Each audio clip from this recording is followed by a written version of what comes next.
School assistant English వాళ్ళకి ఉపయోగపడే and అదేవిధంగా ఎస్జిడి వాళ్ళకి కూడా ఉపయోగపడే సిరీస్ ఆఫ్ వీడియోస్లో మెథడాలజీ నుంచి టీచింగ్ లెర్నింగ్ మెటీరియల్స్ చాప్టర్ 6 ఈరోజు చూద్దామండి.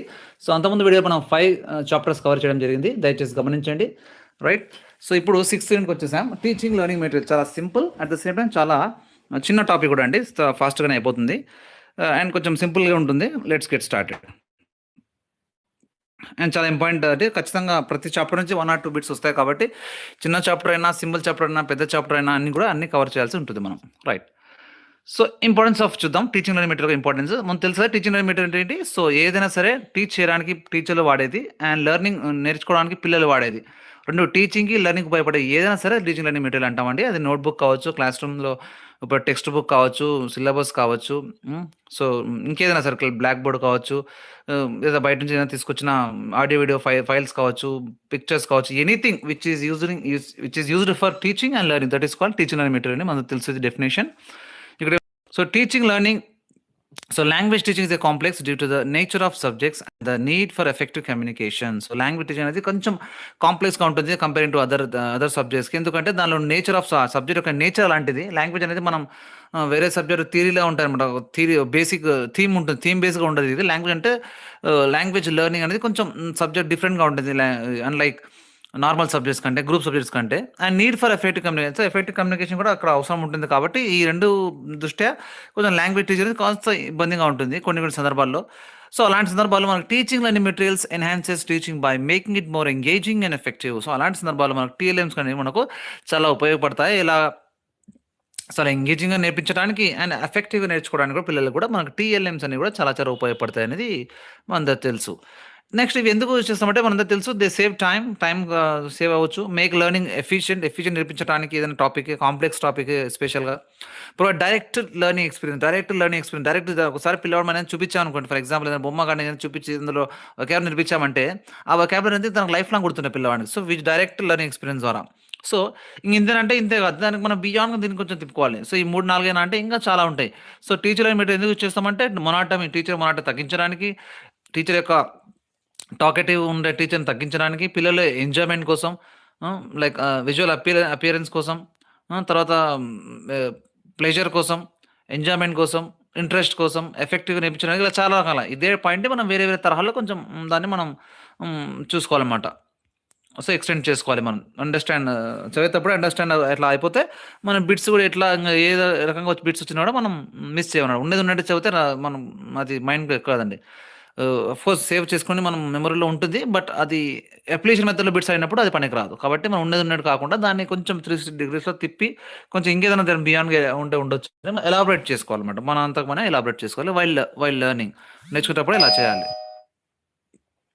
నెక్స్ట్ అండి, సో క్యారెక్టరిస్టిక్స్ ఏమిటో చూద్దామండి.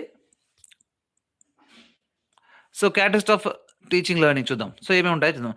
TLM should be usually appealing, novel and have functional value. చూడండి, సో ఏం క్యారెక్టరిస్టిక్స్ ఉంటాయి. సో TLM ఉండాల్సిన క్యారెక్టరిస్టిక్ ఏంటంటే TLM షుడ్ హ్యావ్ విజువల్లీ, చాలా విజువల్గా బాగా అప్పీలింగ్గా ఇంట్రెస్టింగ్గా ఉండాలి చూడడానికి. నావెల్ కొత్తగా ఉండాలన్నమాట, కొంచెం న్యూగా ఉండాలి, ఏదో వాడింది కాకుండా. అండ్ హ్యావ్ ఫంక్షనల్ వాల్యూ అంటే మనం ఫంక్షన్ దానికి వేరే వేరే రకంగా వాడుకోవడానికి ఉపయోగపడేలా ఉండాలన్నమాట. సో వాల్యూ ఉండాలి దానికి, ఉపయోగపడేలా ఉండాలి, వేరే వేరే సోర్సెస్లో వేరే వేరే టైంలో ఉపయోగపడేలాగా ఉండాలి. రైట్, అది ఫంక్షనల్ వాల్యూ అవుతుంది. నావెల్ కొత్తగా ఉండాలి, విజువల్ అప్పీలింగ్ ఉండాలి. They should complement oral teaching. So oral teaching మనం టీచ్ చేస్తుంటాం, దానికి కాంప్లిమెంట్గా ఉండాలి, దానికి అడిషనల్గా ఉండాలి, అంతేగాని దానికి సంబంధం లేకుండా ఉండదు. So that has to be like a supplement or complement for oral teaching, making learning more engaging నేర్చుకోవడానికి TLM అనేది ఉండాలి. So TLM should provide monotony, motivate learning and make learning permanent. చూడండి, సో TLM ద్వారా ఏం చేసుకోవచ్చు, provide మొనాటమీ, should prevent, అంటే ఎక్కువ మొనాటమీ ఒకే తరహాలో టీచర్ చెప్తుంటే పిల్లలు వింటూ ఉంటే అది అటెన్షన్ మనం గ్రాప్ చేయలేము, హోల్డ్ చేయలేము పిల్లల అటెన్షన్ని. సో అలాంటి మొనాటమీని తగ్గించడానికి, మోటివేట్ చేయడానికి, లెర్నర్స్ని మోటివేట్ చేయడానికి, అండ్ మేక్ లెర్నింగ్ పర్మనెంట్గా, ఒకసారి చూస్తే పర్మనెంట్గా నేర్చుకోవడానికి కూడా మనకు TLM ఉపయోగపడుతుంది. TLM should develop reading, understanding, listening and speaking skills. So TLM ఎలా ఉపయోగపడతాయి, రీడింగ్ నేర్పించడానికి, లాంగ్వేజ్ అండర్స్టాండ్ కోసం, listening, speaking, reading, writing, all the skills అనుకోవచ్చు. Right, a good TLM should be low cost or no cost and can be made by the teacher. So actual TLM ఎలా ఉండాలంట, చిన్న ఒక TLM అనేది low కాస్ట్గా ఉండాలి, at the same time no కాస్ట్గా ఉండాలంట. అంటే ఉంటే తక్కువ కాస్ట్, ఏదో డబ్బులు పెట్టి ఎక్కువ ఖర్చు పెట్టి కాకుండా అసలు కాస్ట్ ఉండకూడదు, లేదా లో నో కాస్ట్ అసలు కాస్ట్ ఉండకూడదు, ఉంటే కూడా తక్కువ చాలా తక్కువ మొత్తంలో ఉండేది ఎఫెక్టివ్ టీఎల్ఎం అని ఉంటా. అంటే మనమే తయారు చేయాలని దీని ఒక ఉద్దేశం. క్రియేటివ్గా మనమే కర్టన్స్తో కానీ ఇంకేదైనా కానీ పేపర్స్తో కానీ ఇంకేదైనా తక్కువ బడ్జెట్తో ఉండడానికి మనం తయారు చేసి ఇంకా మంచిది. లేదంటే అసలు కాస్ట్ ఉండదు ఎక్కడైనా ఉంటే కూడా మనం అలాగే అథెంటిక్ మెటీరియల్స్ కావచ్చు, అవి డైరెక్ట్గా తీసుకొచ్చి కూడా మనం ఖర్చు ఏం లేకుండా అది చూపించేది రియల్ కరెక్ట్ టీఎల్ఎం అనమాట అది. Right. The material associated should be relevant to the teaching item or the teaching learning process. The material ఏదైతే మెటీరియల్ తీసుకొస్తున్నామో మనం టీఎల్ఎంగా వాడుతున్నామో అది రిలవెంట్గా ఉండాలి, ఎక్కడిదో కాదు. మనం గ్రామర్ చెప్తున్నాం, ఎక్కడిదో వేరే తీసుకొచ్చంటే కాదు, గ్రామర్ రిలేటెడ్ తీసుకురావాలి. లెసన్ చెప్తున్నాం, ఆ థీమ్కి రిలేటెడ్గా ఉండాలి, పనికి వచ్చేది దానికి రిలవెంట్గా ఉండాలన్నమాట, వేరే ఇర్రిలవెంట్గా ఉండకూడదు. And teaching item to be teaching learning ప్రాసెస్లో భాగంగా ఉండాలి, అంతేగాని వేరేలా ఉండకూడదు. రైట్. సో ఒక లెసన్ చెప్తున్నాను అని చెప్పి సినిమాకి సంబంధించిన దాన్ని కనెక్ట్ చేసి ఏదో సినిమా పాట పెడితే అది కుదరదు. దానికి ఎందుకు ఏ లెసన్కి ఏం రిలేటెడ్ ఉంది, ఏం థీమ్ కరెక్ట్గా మ్యాచ్ అవుతుంది, అది మనం చూసుకోవాలి. ఏదంటే అది రిలేటెడ్గా చూపించకూడదు. Versatile teaching aid. వర్సటైల్ అంటే వైవిధ్యమైన టీచింగ్ ఏంటి అంటే is one of that can be used more than one purpose. ఒక పర్పస్ కాకుండా మోర్ దాన్ వేరే పర్పస్లో వేరే వేరే సబ్జెక్ట్లో కూడా వాడుకుంటే కూడా మంచిదే. సో వర్సటైల్ టీచర్ అంటే వైవిధ్యమైన పాత్రలు చేస్తారు. వర్సటైల్ యాక్టర్ అంటాం, అంటే వేరే వేరే రకంగా జోనర్స్ని టచ్ చేస్తారు, అన్ని పాత్రలు చేయగలడు. ఈ విధంగా వర్సటైల్ టీచింగ్ అంటే ఏంటి అంటే can be used for more than one purpose. ఒక పర్పసే కాకుండా అది వేరే పర్పస్ కూడా వాడచ్చు. దాన్ని గ్రామర్గా వాడుకోవచ్చు, లేదా లెసన్ లేదని థీమ్ వాడుకోవచ్చు, వొకాబులరీగా వాడుకోవచ్చు, స్పెల్లింగ్గా వాడుకోవడానికి, అన్ని విధాలుగా ఉండదు. అది వర్సటైల్ అనమాట. లేదా వేరే టీచర్ కూడా వాడుకోవడానికి, ఇంగ్లీష్ టీచర్ది మ్యాథ్స్ టీచర్ కూడా వాడుకోవచ్చు, సైన్స్ వాడుకో, ఈ విధంగా అనమాట. అంటే డిపెండ్స్ ఆ సిచ్యువేషన్ బట్టి, ఆ టాపిక్ని బట్టి అలా వాడుకున్నది అంటే అది వర్సటైల్ టీచింగ్ అని అంటాం. రైట్. ఇదంటే టీచింగ్ యొక్క మెయిన్ ఇవి కొంచెం డెప్త్ పాయింట్స్ అనమాట. ఇంతకుముందు చేసిన దాంట్లో కొంచెం బేసిక్ పాయింట్స్ ఉంటాయి, ఇది ఇంకా కొంచెం డెప్త్గా ఉంటాయి. సో 2 వీడియోలు కవర్ చేసాం, 2 కూడా మీరు చూడాలి, 2 కూడా వీడియోలు డౌన్లోడ్ చేసుకోవాలి, 2 కూడా వినాలి క్లాస్. అప్పుడే మనకు అన్ని ఒక్క బిట్ కూడా పోకుండా మనకు ఉపయోగపడుతుంది. నెక్స్ట్ అంటే ఆబ్జెక్టివ్స్ ఆఫ్ యూజింగ్ టీఎల్ఎం.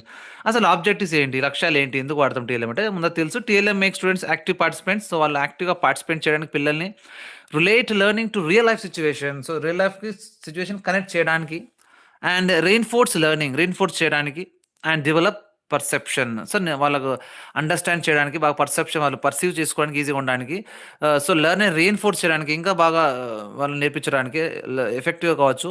ఇవన్నీ కూడా మనం టీఎల్ఎం యూజ్ చేసి చెప్తామండి. ఇవన్నీ లక్ష్యాలు వస్తాయి అనమాట. Right. So next they ensure better learning, retention and understanding. Retention అంటే మెమరీలో సేవ్ చేసుకోవడానికి, అండ్ అండర్స్టాండింగ్ కూడా మనకు టీఎల్ఎం అనేది చాలా ఉపయోగపడతాయి. ఫర్ ఎగ్జాంపుల్ మీరు డైరెక్ట్ ఒక ఈడియమ్స్ చెప్తున్నారు, ఈడియమ్స్ అని డైరెక్ట్ మన క్లాస్లో ఈడియం ఇది, దాని మీనింగ్ ఇది అని ఒక 10, 20 రాసుకొచ్చి అది స్ట్రైట్గా చెప్పకుండా, ఆ ఈడియమ్స్ వాడి real life cinema actors, for example celebrities, Bollywood కానీ టాలీవుడ్ యాక్టర్స్ కానీ ఎప్పుడైనా కాన్వర్జేషన్లో వాళ్ళ టాక్ జరిగేటప్పుడు, ఇంటర్వ్యూస్లో కానీ ఎక్కడ వర్డ్స్ వాడారనుకో, ఆ ఈడియమ్స్ కానీ, ఆ ఫ్రేజల్ వర్బ్స్ కానీ, ఇంకా అలాంటివి తీసుకొచ్చి మీరు అక్కడ హైలైట్ చేసి ఆ వీడియో చూపించారంటే అది టీఎల్ఎంగా ఉంటుంది. అది చాలా ఎఫెక్టివ్గా గుర్తుంటుంది పిల్లలు. Direct rather than saying directly ఇది ఈడియము, దీని మీనింగ్ ఇది అని చెప్పకుండా, నేను చెప్పినట్టు ఇలా ఒక వీడియో చూపించి ఆడియో వీడియో ద్వారా నింపిస్తే అది టీఎల్ఎం యూజ్ చేసినట్టు ఉంటుంది. ఆ వీడియోలో మనం ఇంటర్వ్యూలో వాడే ఈడియమ్సే మన క్లాస్లో చెప్తే అది ఇంకా పిల్లలకు బాగా గుర్తుంటుంది, ఎఫెక్ట్గా నేర్చుకోవచ్చు, ఎంజాయ్మెంట్ ఉంటుంది, కొంచెం రిలాక్సేషన్ ఉంటుంది పిల్లలకు, కొంచెం నావెల్గా కొత్తగా ఉంటుంది. సో ఇవన్నీ మనకు టీఎల్ఎం ద్వారా సాధ్యపడతాయి. సో ఇంకా టీఎల్ఎం తెలుసా అందరికీ? టీఎల్ఎంస్ గురించి ఇంకా బాగా ఆల్రెడీ వీడియో చేసామండి, అది కూడా చూసి తర్వాత ఇక్కడ రండి, మీకు ఇంకా బాగా క్లారిటీగా అర్థమవుతుంది. రైట్. ఆబ్జెక్ట్స్ అయిపోయింది, క్యారెక్టరిస్టిక్స్ అయిపోయాయి. ఇప్పుడు టైప్స్ ఏముంటాయి? సో ఆడియో ఎయిడ్స్ అంటే ఏంటంటే use sense of hearing. So ఇక్కడ ఆడియో అంటే ఏందో హియరింగ్‌ని అంటే విని నేర్చుకునేది ఆడియో అనమాట. సో విని నేర్పించడానికి, నేర్చుకోవడానికి ఏదైనా సరే టీఎల్ఎం అంటాం. సో వినడానికి ఉపయోగపడేది ఏంటి అంటే రేడియోస్ ఉంటాయి, టేప్ రికార్డ్స్ ఉంటాయి. ఇప్పుడు లేవనుకోండి, ఇంతకుముందు ఉండింది. ఇవన్నీ కూడా ఇప్పుడు కంప్యూటర్స్ రీప్లేస్ చేస్తాయనుకోండి. ఈవెన్ దో మేము అకాడమిక్ బుక్‌లో ఉన్నాయి కాబట్టి చూసుకోవాలి. సో లింగ్వాఫోన్ కానీ, ద లాంగ్వేజ్ ల్యాబ్స్ కానీ, బ్రాడ్‌కాస్ట్ టాక్ కానీ, ఇవన్నీ కూడా మనకు ఆడియో ఫైల్స్ వస్తాయన్నమాట. సో లాంగ్వేజ్ ల్యాబ్ కూడా important. Right. Next visual AIDS అంటే చూద్దాం. అంటే చూసి నేర్చుకోవడానికి. Right. Visual organs, for example నేను బ్లాక్ బోర్డ్ కావచ్చు, చార్ట్స్ కావచ్చు, మ్యాప్స్ కావచ్చు, ఫ్లాష్ కార్డ్స్ కావచ్చు, తర్వాత బులెటిన్ బోర్డ్స్ కావచ్చు, పిక్చర్స్ కావచ్చు, ఇంకేదైనా రియల్ ఆబ్జెక్ట్స్ కావచ్చు, ఏదైనా సరే విజువల్గా ఉంటాయి. ఆడియో విజువల్ విని అండ్ చూసి రెండు నేర్చుకునేలాగా ఏముంటాయంటే లైక్ ఎంగేజ్ బోత్ సెన్సెస్. ఏమంటే టీవీ కావచ్చు, కంప్యూటర్ కావచ్చు, మల్టీమీడియా ఫిల్మ్స్ కావచ్చు, మల్టీమీడియా కానీ లేదా ఫిల్మ్స్ కావచ్చు, ఇవన్నీ ఉన్నాయి. మెయిన్ ఇప్పుడు ఆడియో విజువల్ ఫైట్స్ ఎక్కువ ఉపయోగంలో ఉంటాయనుకోవచ్చు. టీవీ, కంప్యూటర్సే ఎక్కువ playing vital role rather than వేరే థింగ్స్ కంటే మనకు టేప్ రికార్డులు, రేడియోలు, బులెటిన్ బోర్డ్స్‌లు, బ్లాక్ బోర్డ్స్‌లు ఇవన్నీ ఇంగా తక్కువనే, ఇప్పుడు ఎక్కువ ఆడియో విజువల్ ఎయిడ్సే అనుకోవచ్చు మనం. Right. So benefits of language labs. ఇందాక లాంగ్వేజ్ ల్యాబ్స్ ఎక్కడొచ్చింది? ఆడియో దాంట్లో వచ్చింది కదా! దాని గురించి చూద్దామండి కొంచెం. So language labs facilitate structured e learning environment. So లాంగ్వేజ్‌లో ఏం చేస్తారంట, సో, ఫెసిలిటేట్స్ స్ట్రక్చర్డ్ లెర్నింగ్ అంటే ఇంటర్నెట్ ద్వారా నేర్చుకోవడానికి ఉపయోగపడుతుందన్నమాట ఇవి. And they enhance language skills and comprehension. So, all language skills listening, speaking, reading, writing ఉపయోగపడడానికి, అండర్‌స్టాండ్ అవ్వడానికి కాంప్రహెన్షన్ కూడా లాంగ్వేజ్‌లో ఉపయోగపడుతుంది. So, teachers play a vital role in guiding and reinforcing learning. So, teacher అనేవాడు చాలా వైటల్ రోల్ ప్లే చేస్తాడు. ఈ guide చేయడానికి, రెయిన్‌ఫోర్స్ చేయడానికి. ఎందుకంటే ఈ లాంగ్వేజ్ ల్యాబ్స్ అనేవి అంటే నథింగ్ బట్ ల్యాబ్స్ అంటే ఏంటి అంటే కంప్యూటర్‌తో ఉండే ల్యాబ్స్ అండి. లైక్ అన్ని కంప్యూటర్స్ ఉంటాయి. అందులో సాఫ్ట్‌వేర్స్ ఉంటాయి. అందులో స్టూడెంట్స్ తన వాయిస్ రికార్డ్ చేసుకొని ఆడియో వినొచ్చు. స్పెల్లింగ్, ప్రొనౌన్సియేషన్ నేర్చుకోవచ్చు. లైక్ ఆడియో ఫైల్స్ వేరే ఉంటే బయట నుంచి కూడా అవి కూడా డౌన్‌లోడ్ చేసుకొని వినొచ్చు. దాని తర్వాత వాళ్ళ ప్రొనౌన్సియేషన్‌ని, ఆడియో స్కిల్స్‌ని, స్పీకింగ్ స్కిల్స్‌ని, లిజనింగ్ స్కిల్స్‌ని అండర్‌స్టాండ్ అవ్వచ్చు. అంతే. లాంగ్వేజ్ ల్యాబ్ అంటే ఏముంది అంతకంత ఏం లేదు. లైక్ కంప్యూటర్ ఉంటుంది. అందులో కంప్యూటర్ ద్వారా నేర్చుకుంటే అంతే language lab. So, the language provide divorce resources and varied activities. అందులో డైవర్స్ వేరే వేరే రిసోర్సెస్ ఉంటాయి. వేరే వేరే యాక్టివిటీస్ ఉంటాయి. రైట్ లిజనింగ్ స్కిల్స్ ఉంటాయి అందులో. స్పీకింగ్ స్కిల్స్ నేర్చుకోవడానికి ఉన్న ఫైల్స్ ఉంటాయి కొన్ని. దాంట్లో నేర్చుకోవచ్చు. Faster communication and study engagement. So, communication and student engagement 2 కూడా ఉంటాయి. Optimise computer resources and make learning so, ఇక్కడేమంటే సో, ఇంకా బాగా ఇనిషియేటివ్‌గా నేర్చుకోవడానికి అండ్ ఆప్టిమైజ్ అంటే కంప్యూటర్‌ని ఇంకా బాగా యూజ్ చేసుకోవడానికి ఇవన్నీ ఉపయోగపడతాయని దీని యొక్క ఉద్దేశ్యం అండి. సో, ఆల్రెడీ కవర్ చేసాం. సో, ఇంతకు ఎక్కువ డెప్త్ అవసరం లేదు. నెక్స్ట్ సెలక్షన్ ఆఫ్ టీఎల్ఎం చూద్దాం. సో, ఇలా సెలెక్ట్ చేయాలి. టీఎల్ఎం బాగుంది. టీఎల్ఎం అంటే స్టూడెంట్ నేర్పించడానికి కొంచెం కొత్తగా ఉండడానికి, క్లాస్‌లో మొనోటోనీ తగ్గించడానికి, టైమ్ అండ్ ఎనర్జీ సేవ్ చేయడానికి, ఎఫెక్టివ్‌గా నేర్పించడానికి, అటెన్షన్‌ని గ్రాబ్ చేయడానికి ఇవన్నీ టీఎల్ఎం వాడతాం అందరికి తెలుసు. సెలక్షన్ అసలు ఏది తీసుకురావాలనేది ఇంపార్టెంట్ కదా! So, TLM should B relevant, suitable, practical and learner centred. చూడండి ఇక్కడ టీఎల్ఎం అంటే ఏది పడితే ఇది టీఎల్ఎంగా వాడడం కాదు. రిలవెంట్‌గా ఉండాలి. టాపిక్ నువ్వు ఏదైతే టాపిక్ చెప్తావో టాపిక్ రిలవెంట్‌గా ఉండాలి. కొంచెం తగినట్టు ఉండాలి. సూటబుల్‌గా ఉండాలి. పిల్లలు నేర్చుకునే వాళ్ళ రేంజ్‌కి, వాళ్ళ ఏజ్‌కి ఆ టాపిక్ సూటబుల్‌గా ఉండాలి. ప్రాక్టికల్‌గా ఉండాలి. చెప్పేది ఒకటి, చేసేది ఒకటి. అక్కడ నేను చెప్తున్నా అక్కడ ప్రాక్టికల్ ఉండాలి. లెర్నర్ సెంటర్ పిల్లవాళ్ళకి మెయిన్. వాళ్ళకి ఎట్లా మనకు దొరికింది కాదు. వాళ్ళకి ఎంత అర్థమవుతుంది, వాళ్ళకి ఏది ఇంట్రెస్ట్‌గా ఉంటే అది తీసుకెళ్ళాలా. రైట్. దాన్ని అది సెలెక్ట్ చేయాలి ముందు టీఎల్ఎంగా. They should align with objectives and promote objective attainment. So, ఇక్కడ మన ఆబ్జెక్టివ్స్ మన లక్ష్యం మనం ఏం చెప్పబోతున్నాం language skills for example language skill ఈరోజు లిజనింగ్ గురించి చెప్తాను అనుకున్నాను. సో, లిజనింగ్ అనేటువంటి టీఎల్ఎం ఒక ఆడియో ఫైల్‌ని తీసుకెళ్ళాలి. అది రిలవెంట్‌గా ఉండాలి. నేను ఏం చెప్తున్నావు అది. గ్రామర్ చెప్తే గ్రామర్‌కి తగినట్టు ఫైల్స్ ఉండాలి అందులో. నువ్వు ప్రెజెంట్ టెన్స్, ఫ్యూచర్ టెన్స్ అలా టెన్సెస్ చెప్తున్నావు మనం తీసుకుపోయింది ఆడ ఈడియమ్స్ ఫైల్ డౌన్‌లోడ్ చేసావనుకో. నువ్వు చెప్పేది టెన్స్ ఆడ ఫైల్ ఉండేది మనకు ఈడియమ్స్ అస్సలు మ్యాచ్ కాదు. అలా కాకుండా అలా దానికి తగినట్టు ఉండాలి. ఆబ్జెక్టివ్స్ అని లక్ష్యాన్ని పూర్తి చేసేలా ఉండాలన్నమాట. TLM should be simple. First of all సింపుల్‌గా ఉండాలి. ఏదో కాంప్లికేటెడ్ కావద్దు. ఎడ్యుకేటివ్, ఇన్ఫర్మేటివ్ ఉండాలి అందులో. And support effective learning. So, learning effect నేర్చుకోవడానికే మొత్తానికి టీఎల్ఎం అందరికి తెలుసు రైట్. ఇదండి సెలక్షన్ ఆఫ్ టీఎల్ఎం ఈ విధంగా ఉండాలి. టెక్స్ట్ బుక్ ఈసే గురించి చూద్దామండి. టెక్స్ట్ బుక్ గురించి చెప్పాడు. ఏం చెప్పాడో చూద్దాం. టెక్స్ట్ బుక్స్ అంటే ఏంటంటే provide structured language material for teaching and learning. So, teaching చేయడానికి అండ్ లెర్నింగ్ నేర్చుకోవడానికి text book. So, text book కూడా ఒక టీఎల్ఎంగా అనుకోవచ్చు ఇక్కడ. సో, టెక్స్ట్ బుక్ కావచ్చు, నోట్ బుక్ కావచ్చు, మనకు ఆడియో, వీడియో ఫైల్స్‌గా డౌన్‌లోడ్ చేసే ఇంటరాక్టివ్ ఫ్లాట్ ప్యానెల్ కావచ్చు, సిలబస్ కాపీ కావచ్చు, ఏదైనా సరే టీఎల్ఎంగా ఆథెంటిక్ మెటీరియల్స్ కావచ్చు, ఇవన్నీ కూడా మనకు టీఎల్ఎంలో వస్తాయి. అందులో టెక్స్ట్ బుక్ గురించి ఇక్కడ ఏమి ఇచ్చారంటే టెక్స్ట్ బుక్ ద్వారా మనం ఒక స్ట్రక్చర్ ఉంటుంది. బాగా స్ట్రక్చర్‌గా ఒక సిస్టమాటిక్‌గా నేర్చుకోవచ్చు. ముందు ఒక థీమాటిక్ లెసన్స్ ఉంటాయి. ఆ థీమ్ తర్వాత మన వొకాబులరీ ఉంటుంది. అందులో తర్వాత గ్రామర్ టాపిక్స్ ఉంటాయి. ఆ విధంగా ఒక స్ట్రక్చర్ ఉంటుంది అందులో right. They help students test their knowledge and offer guidance. So, test book ఏం చేస్తాయంట స్టూడెంట్స్ యొక్క నాలెడ్జ్‌ని టెస్ట్ చేసేలాగా అండ్ దెన్ వాళ్ళకి గైడెన్స్ ఇచ్చేలాగా ఉంటుంది. ఫర్ ఎగ్జాంపుల్ గ్రామర్ టాపిక్ ఉంటుంది టెక్స్ట్ బుక్. బాగా క్లియర్‌గా సింపుల్ లాంగ్వేజ్ ఎక్స్‌ప్లనేషన్ ఉంటుంది అక్కడ. కొన్ని ఎగ్జాంపుల్స్ ఉంటాయి. సో, దాని ద్వారా పిల్లలకు గైడెన్స్ కూడా మన టీచర్ ఇచ్చేదే కాదు అక్కడ టెక్స్ట్ బుక్ కూడా వాళ్ళకి గైడెన్స్ ఇస్తుందన్నమాట. So, text books have advantages in providing framework and resources. Text book అంటే ఏం చేస్తుంట it's an advantage for providing framework provide చేయడానికి, రిసోర్స్‌ని ప్రొవైడ్ చేయడానికి టెక్స్ట్ బుక్ పనిచేస్తుందంట. Proper strategy can enhance comprehension and engagement. So, proper strategy మనకు enhance అంటే increase చేయడం అండి. అండర్‌స్టాండింగ్‌ని ఎంగేజింగ్‌గా ఉండడానికి ప్రాపర్ స్ట్రాటజీ మనకు పనిచేస్తుంది. టెక్స్ట్ బుక్‌లో అంటే టెక్స్ట్ బుక్‌ని యూజ్ చేసేటప్పుడు ఒక ప్రాపర్ స్ట్రాటజీ యూజ్ చేయాలన్నమాట. సో, ఎట్లాంటి అట్లా స్ట్రాటజీని యూజ్ చేస్తూ టీచ్ చేయాలి టెక్స్ట్ బుక్‌ని. ఇది టెక్స్ట్ బుక్ గురించండి. సో, ఇది కవర్ చేయని పాయింట్స్. సో, ఇవన్నీ కూడా అందులో ఉన్నాయి చూసుకోండి మీరు. సో, ఆబ్జెక్టివ్స్ చూసాం, క్యారెక్టరిస్టిక్స్ చూసాం, బేసిక్ ఇవన్నీ చూసామన్నమాట. సో, ఇవన్నీ టైప్స్ ఇవన్నీ కవర్ చేయడం జరిగింది. రైట్. సో, అంతకుముందు వీడియోలో మనం teaching learning materials in English ఇవన్నీ ఇన్ డెప్త్ చూసాం. ఆథర్ మెటీరియల్ చూసాం. ఇంగ్లీష్ లాంగ్వేజ్ కిట్ చూసాం. అండ్ బోర్డ్స్ బోర్డ్ గురించి చూసాం. ఓహెచ్‌పి ఎక్విప్‌మెంట్ చూసాం. తర్వాత మనకు ఇంగ్లీష్ లాంగ్వేజ్ ల్యాబ్ చూసాం. తర్వాత రేడియో లెసన్స్ ఇవన్నీ కూడా మనం ఇంతకుముందు వీడియోలో కవర్ చేసాం. సో, 2 వీడియోలు మీరు చూడండి. 2 ఫైల్స్ డౌన్‌లోడ్ చేసుకోండి.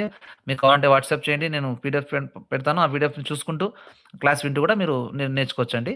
So, thank you so much.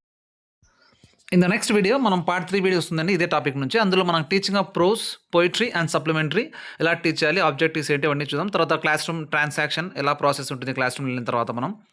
ఆ తర్వాత మనం మైక్రో టీచింగ్ కూడా ఇందులోనే యాడ్ చేస్తున్నాం అండి. యాక్చువల్లీ ఇది వేరే టాపిక్లో వస్తుంది, బట్ ఇక్కడ కనెక్ట్ చేస్తే ఇది మొత్తం మనకు టీచర్ లెర్నింగ్ ప్లానింగ్ మొత్తంలో ఒక సీక్వెన్స్ ఉంటుందని ఇలా డిజైన్ చేస్తున్నాను అండి.